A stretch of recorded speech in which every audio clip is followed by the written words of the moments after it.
Hello, ladies and gentlemen. Welcome to Tommy's Guide to Legend, Episode 2, Tech Cards. Here I will introduce you to the basic concept of tech cards and teach you how to use them. My first example is from a very high-skilled and very famous streamer. It's my favorite priest streamer. It's Zetalot. I'm reconstructing this example from my mind, but it's very cool to just illustrate a certain point and some common mistakes many people do. He was playing priest and he was aiming for the really top legend ranks, and he was playing against a rogue, and he had a Lothep in his deck, and he was very unhappy about this Lothep against rogue.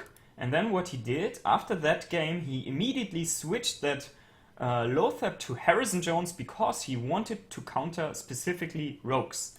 And then, of course, what happened was he played against the Druid. And then he was again super unhappy about his Harrison Jones in his deck. And then he immediately switched back again to Lothep because he thought, okay, Lothep is probably better against Druid. And then, of course, what happened? He played against Rogue again. And this example really illustrates a good point. People are not checking the complete meta, and they are not looking over a large statistic set.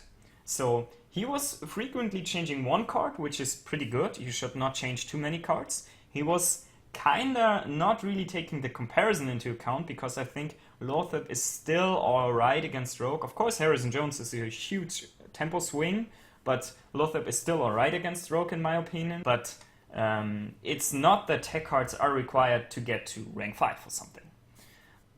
He was still able to win 2 out of these 3 games, even though the tech cards were wrong, because it's simply just one card. And I think against the Druid he didn't even draw that Harrison Jones. He was just very unhappy that it was in his deck. And for him it was not truly a mistake, because he is a top legend player and wanted to aim for, let's say, the top 50 of or top 100 of all ranked players. And then you really have to take this bet what your next opponent is going to be. But this is a kind of bad example for new players, and what new players will do wrong very often at the time. So in the last episode you learned that if you change your deck, the matchups against other decks change completely. Another way to influence your win rates is using tech cards. For instance, let's say you run Piloted Shredder in something like a mid-range Paladin, or I don't know, mid-range Hunter, whatever. And you change that because you're playing against many Hunters and many Secret Paladins, and you exchange that to Kazan Mystic. That will definitely influence all your matchups. So let's show that again. Many matchups will drop because they are not actually running secrets, and other matchups which run secrets will increase. And that's what tech cards do. Here's a basic introduction to very typical tech cards. First of all, the Mind Control tech. I think this tech card actually gave the name to all other tech cards because it's Mind Control tech. You want to play Mind Control tech when the opponent is likely to overwhelm you with many minions. Another typical tech card is Harrison Jones, which of course is meant to counter a weapon-heavy meta. So if many of your opponents, but make sure it's many of your opponents, are using weapons, then you want to add Harrison Jones. Same goes for Acidic Swamp Ooze, and it's very rare that you want to play Harrison Jones and Acidic Swamp Ooze, because the meta needs to be very weapon-heavy for that to be justified. But what about Nias in the Road to BlizzCon tournament? I saw him crushing all these other players and it was so good. Yes, it was very good. It was a very sophisticated call. He was making a very good prediction because he knew that 33% of all matches would be against Patron Warrior, because he made the prediction that everybody would bring Patron Warrior. And it's very specific for a tournament, because when you look at your ranked games and ladder, it's going to be totally different. it's never ever gonna be 33% patron warriors. So he was making a really good call here for tournament. But it's not that it's not the same in ladder. So for instance, my data shows me that I'm playing against 8% patron warriors, where these two tech cards are really valuable against. But that's very different from 33%. Then there is Kazan Mystic. You want to run this card if the meta is very heavily filled with hunters and mages, where you can steal very valuable secrets. In my opinion, it's not really that useful against Secret Paladin because the secrets are very weak, but it's also not that bad. But the meta has to be very secret heavy to justify Kazan Mystic. In my opinion, as a rule of thumb, you never want to play Kazan Mystic.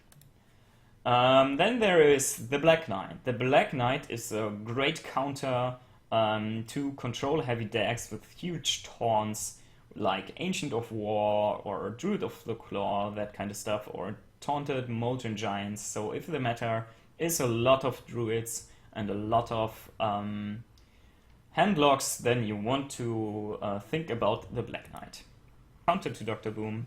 And there's still always some handlocks and always some other cards like Ragnaros are being played in the ranked games. So Big Game Hunter is usually a decent tech card in your deck.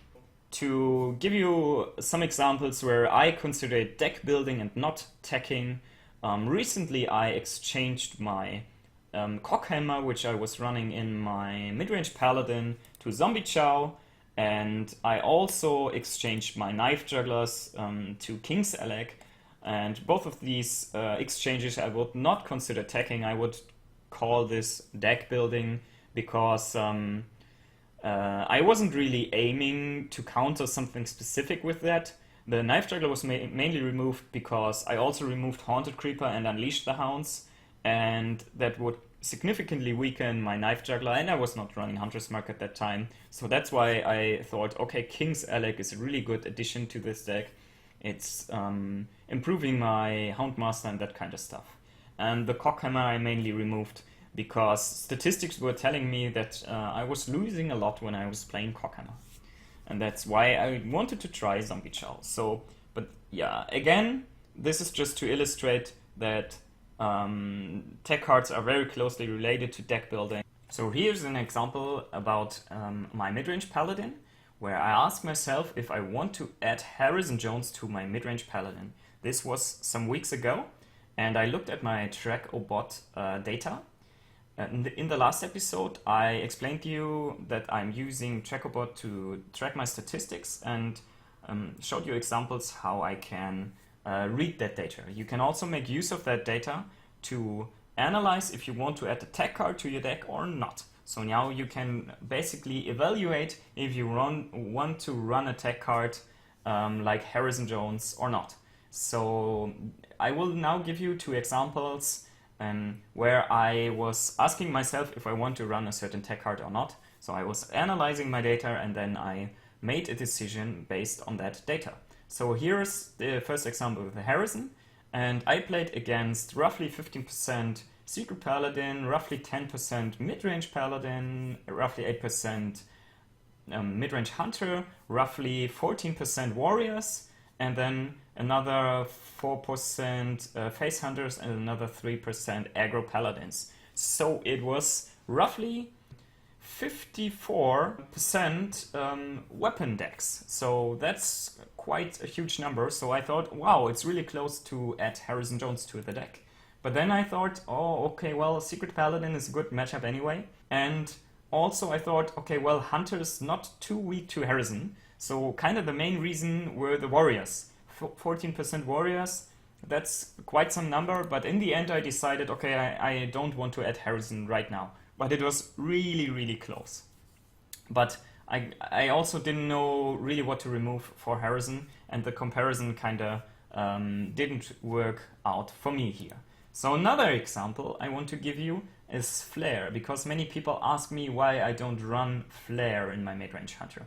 So I actually did run Flare in my midrange Hunter when the meta was really heavily filled with Secret Paladins.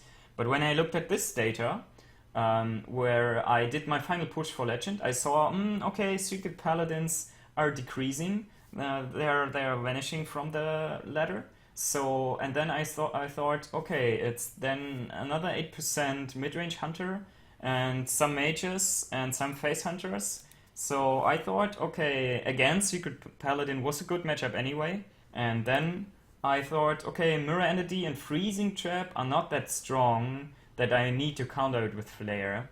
And there are so many matchups where Flare would be a dead card. So that's why I came to the conclusion that I don't want to add Flare anymore to my mid-range hunter.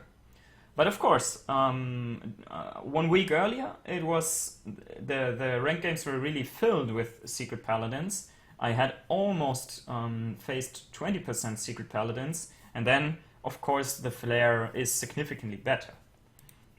Okay, so when you add tech cards to your deck, make sure to check if that card hits unfavored and frequent matchups.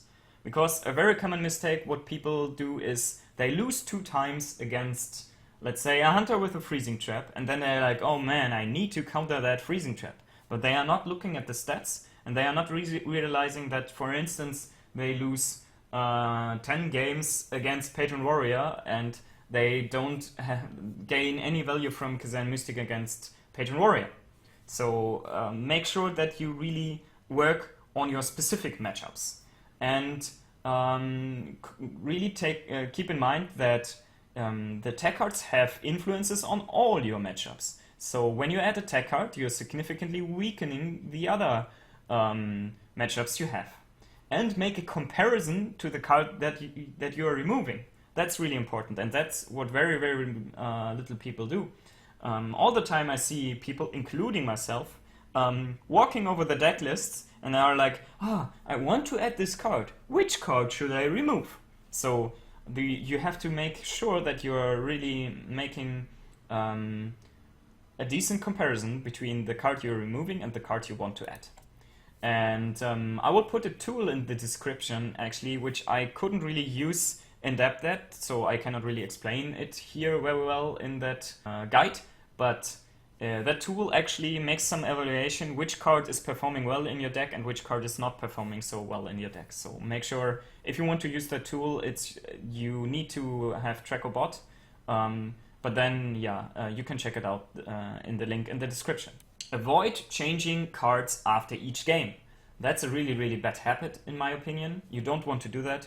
You want to play a certain amount of games, at least 10 games, better 20 games, to get accurate stats of how the meta looks like for you, and then based on these numbers you can actually change your deck according to what you are playing against.